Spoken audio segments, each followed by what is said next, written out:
오케이. 이번에는 다중 노출이 뭔지 한번 보려고요. 사실은 우리가 다중 노출 기능을 이미 가지고 있습니다. 다중 노출 기능이라고 하면은요, 여기 보시면 메뉴에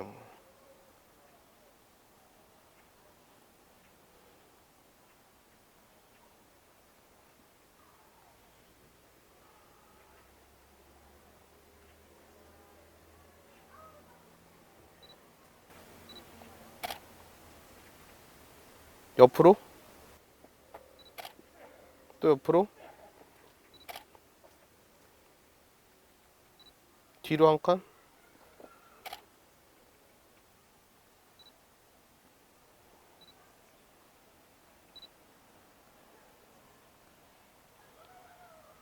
그래서 이렇게 보시게 되면은 여러 개의 노출이 이렇게 나오는 경우를 보실 수가 있는데요. 자, 이제 이 분이 이렇게 계속 움직이는데 노출을 나눠서 담고 있어 갖고 이렇게 흐릿하게 우리가 이미지를 얻을 수 있는 상태가 되거든요. 네, 그래서 이 데이터를 이렇게 보시게 되면은요, 네, 여기 좀 확대를 해보겠습니다. 요렇게 지금, 네, 이 앞뒤가 비쳐 보이는 형태의 노출 값을 가지고 있죠. 얘는 분명히, 네, 같은 값, 네, 딱 정확하게 일치되는 값이지만 흔들리는 물체는 이렇게 겹쳐 보이는 상황, 혹은 이 움직이는 사람 역시도 겹쳐 보이는 상황.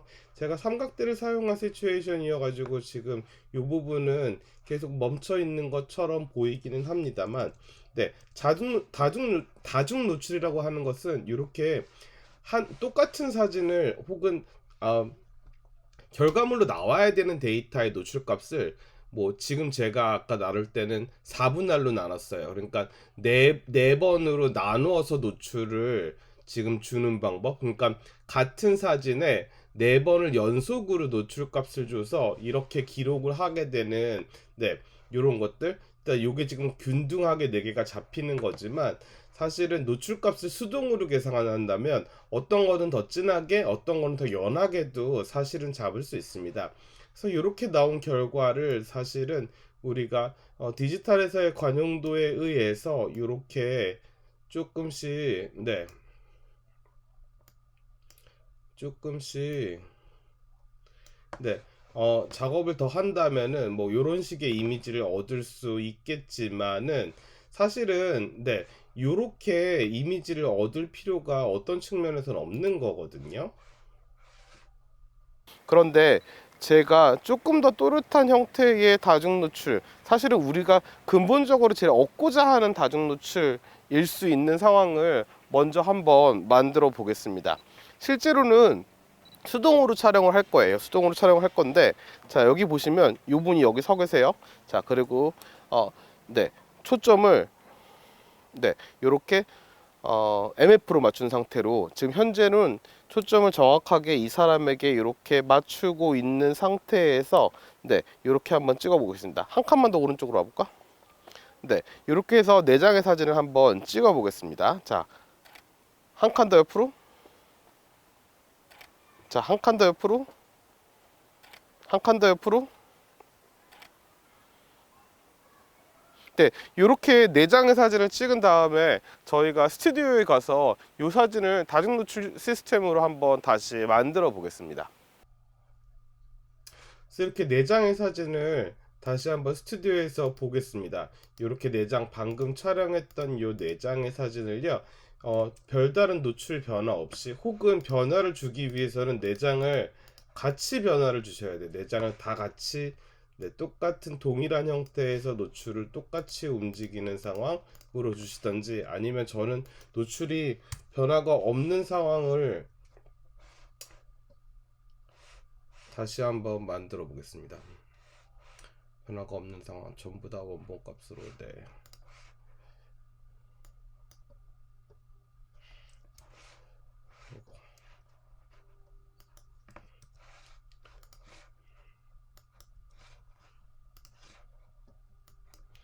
노출값이 4장이 다 변화가 없는 값으로 만들어서 파일을 한번 열어볼게요. 포토샵에서 이렇게 4장의 사진을 열고 나서 각각의 사진들을 한 장 위에다가 얹혀 볼게요. 얹는다는 얘기는 다른 레이어 위에다 얹는다는 얘기거든요. 그래서 이 사진을 이렇게 해서 얹으시고, 이 사진을 이렇게 첫 번째 사진에 다시 얹으시고, 이렇게 해서 첫 번째 사진을 다 얹으시면, 자, 각각 4장의 사진을 이렇게 레이어에 담으실 수가 있습니다. 담은 다음에 저는 지우개로 필요가 없는 부분들을 한번 지워 보겠습니다. 혹은 내가 드러나야 되는 부분, 지금 제일 밑에 있는, 자, 요 레이어 위에 지금 나머지를 얹고 있으니까, 자, 여기서는 요 부분,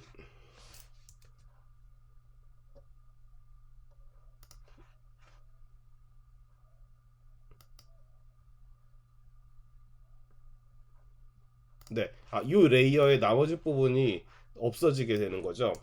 그래서 요렇게 또 다시 요 밑에 레이어에서는 요렇게, 또 다시 요 밑에 레이어에서는 어디 가셨지?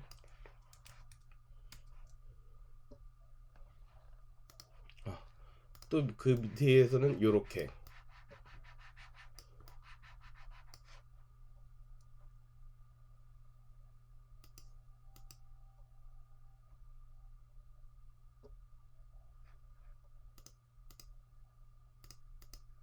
어떻게 된 거지?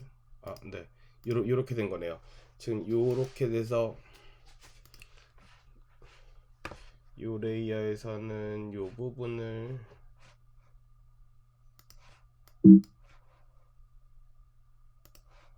대상 레이어가 여기서 요렇게 되면 되는 거죠. 그죠? 그래서 이렇게 4장의 사진을 저희가 필요가 없는 레이어들을 이렇게 지워버림으로써 저희는 다중 노출과 비슷한 효과를 가져올 수 있게 되는 겁니다. 근데 동시에 아까의 저희가 최종적으로 카메라 안에서 노출 계산이 굉장히 어려웠던 다중 노출에 비해서 훨씬 더 쉬운 다중 노출을 얻을 수 있는 거. 사실 이 다중 노출 기능은 디지털 카메라로 넘어오면서부터 사실 없어졌던 기능이에요. 없어졌던 기능, 왜냐하면 포토샵에서 충분히 이게 가능했기 때문에 없어졌던 기능이었는데, 지금 다시 과거의 필름 카메라에서 가능했던 다중 노출의 기능을 그냥 같이 넣어줘서 카메라 안에서 포토샵을 하는 거.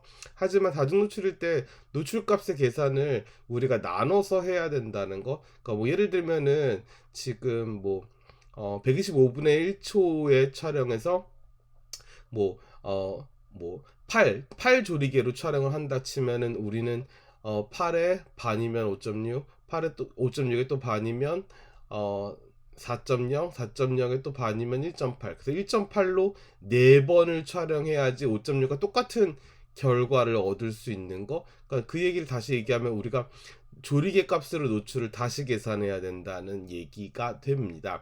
뭐 보통은 다중 노출할 때 저희가 뭐 좀 더 계산하기가 편한 셔터 스피드로 계산하곤 합니다. 뭐 예를 들면 네.